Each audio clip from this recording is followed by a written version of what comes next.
Hey, what's happening, ladies and gents? Happy Monday. Hopefully your day's off to a wonderful start. I know it's Monday. It's not everybody's favorite day of the week. So if you're full on Garfield right now, I get that. But if your day is going great, that's even better. Click that thumbs up button. Hopefully your weekend was a smash hit as well. We're here to talk about the two-game NBA slate for this evening. Yeah, excited to talk this out with you. Right. We seem to feel pretty darn similar about this one, which, always helps the confidence. Doesn't necessarily mean it's going to be right, but it always helps the confidence when you roll into a slate like this. So before we get into it, guys, we want to shout out our boys over at Drafters. You guys know that we rep this company hard because we truly believe in them. We like to do our snake drafts over there on the daily with our customers. Going to desperately try to get in a baseball draft today for those of you who would be interested. We got a bunch of new players lately. We'd love to get some more of you guys. You can use our promo code to sign up, which is DFS5PET. But even if you don't need to sign up through us. We just want to get the player pool bigger because we like doing these daily drafts. They got a bunch of fun stuff up over there. And if you want to be in the Facebook group where we post draft dates and stuff like that, just go ahead and click on the link below and I'll give you approval. Yeah, let's get it. Membership is available at the website link below. You get both sports right now, so it's a prime time to sign up. And let's talk about cash game locks. So we were going back and forth in a couple of the studs on the slate and where we thought the top priorities would be. But what really, really made me focus on Joel Embiid even more than I already was, because I already thought he was one of the top plays as far as big money players go. Center's weak today. I don't really feel great about any other center on the slate, which is exactly why Embiid's going to be even chalkier than he probably would have been if he played a different position, because he deserves a lot of love. I mean, let's just make this one simple. Look at the game log, 58 plus in all three games this series. It doesn't need to be more complex than that sometimes. He's not at home. It's not what I meant to say. But he's really too cheap based on his production throughout the series. So I think for a cash game, you lock in Joel Embiid, who's been awesome. He's going to play tonight. Ignore that questionable take. And you just move on because center's not a great position today. Yeah, I think that's the big thing. He was already at the top of the list, and then you get a center position that really doesn't have anyone else we are dying to roster. He just makes too much sense. He's going to be chalky for all those reasons, and fade him at your own risk. Yeah, exactly. If you don't like any other center, you can run him in all your GPPs too. This is not one where, you can't desperately try to play a, DeMarcus Cousins or something like that just to be different. Maybe you just play Embiid and get different somewhere else. For sure.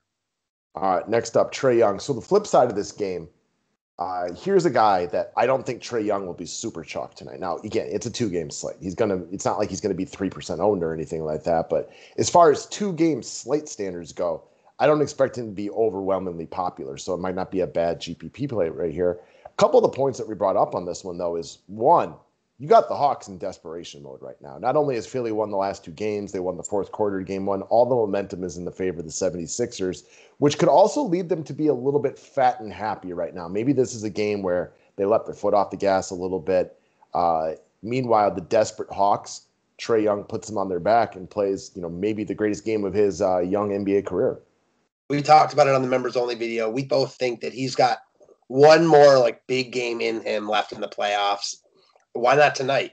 Must-win spot for the Hawks. They don't want to go down 3-1. I expect them to play well. I expect it to be all on the shoulders of Mr. Trey Young. In game 3 of Suns Nuggets, we loved Jokic because it was there was no choice but to play him huge minutes and let your best player just do everything that he can. Jokic is a better DFS player than Trey Young. We all know this, and that's not really even in question. However, Trey Young is the best player on the Hawks, so a lot in the same mold right here. You can't lose this game. It's a must-win. Expect him to have the ball a lot. Expect him to be assertive and aggressive. Now, does the three ball fall? I can't control that, but he has done enough in this postseason to really make me buy into him more as a player. So I don't want to doubt him tonight. I think he does have an opportunity for a big game. I'm with it. All right, next up, Playoff P, a.k.a. Paul George. I'm not usually a Paul George fan. I think I've made that pretty well known. I don't think there's any secret right there. However, I don't worry about him tonight. And that, for me, that's important. There are certain games where I kind of expect him to come up soft and small. I just don't have that feeling about tonight. And again, there's no real statistical data to back that up. But I like him here. I like his price point. He scored 20-plus real-life points in every game throughout the playoffs. I did hear the rumor yesterday that the Clippers are looking to move off George if they lose this series. So I don't know. There are times where I would have felt like that was something that would have been a detraction. But I get the feeling that Paul George comes in today confident and assertive. And if anything, it could be nothing or a motivating factor. So it's not bad. It's either nothing or good. Yeah, I'm with it. I didn't hear that, but not surprising at all. Figure if they lose this series, they're going to make some serious changes. I'd expect that, if nothing else. And yeah, also just too cheap. Just talked about it with a couple guys, and we've seen that trend throughout the playoffs. The Clippers are in a must-win spot as well. They won last game, but they need to win this one as well to tie the series up before it goes back to Utah. Expect to see a big effort from their best guys. And now DK has kind of flipped the script. When Kawhi was really cheap earlier in the playoffs, now he's priced up at around 10K, and Paul George is the guy that's cheap at 8,600. Yeah, like I would bet on Kawhi every time to outscore Paul George, but there's a decent enough price difference, especially in a playoff series slate where you don't get 3K guys and 3,500 guys that like playing Kawhi and Embiid together is really, really difficult. We went through the build on members only. Like it's not an easy thing to play two 10K guys together based on, how many guys you need below 5K then, and the options there just aren't great. Could not agree more.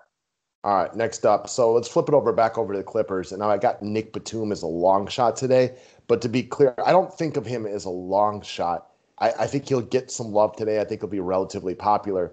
And when you look at the role players on the Clippers, you've seen Ty kind of like mess around with these guys a bunch. Batum played monster minutes down the stretch of the Dallas series and then barely played in game one. So it was a little bit of a deterrent. You weren't sure what they were going to do with him. He just played big minutes in game three, partly because he was playing well. They won that game, though. So I do think he gets the benefit of the doubt today.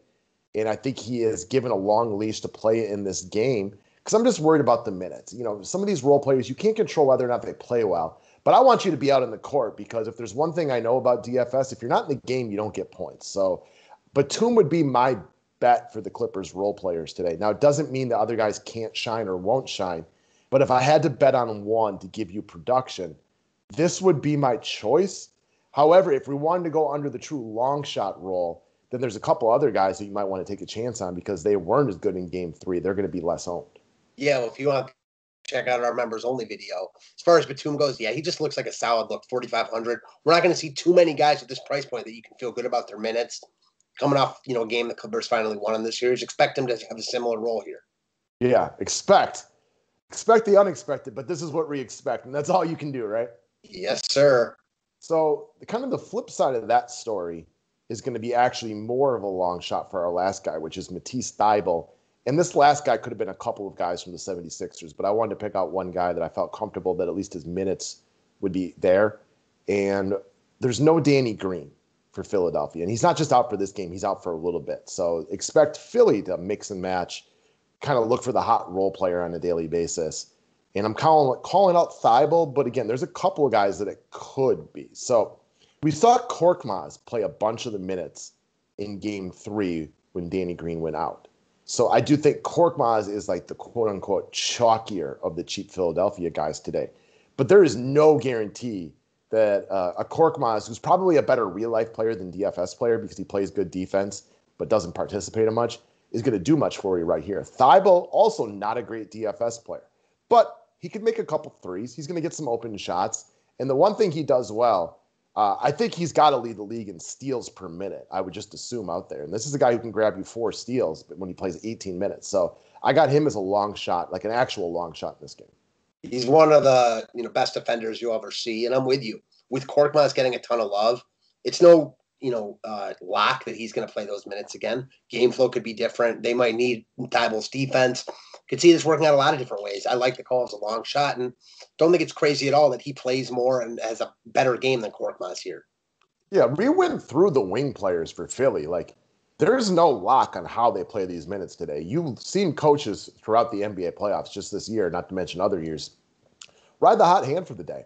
And role players can be a ride the hot hand type of scenario. Look at the Nets. It can be Mike James one day, and it's Bruce Brown the next day, and then Blake Griffin has the game of his life. Like, that's how role players are in the NBA playoffs. So the usual trend in DFS is ride the guy who played well last game. There's no lock for that to guarantee or to continue. So if you want to take some chances, there's a couple guys on Philly you could take a chance on today. Amen. All right, guys. Good luck today. Go win that money, and we will talk to y'all a little bit later about some baseball. Thanks, guys.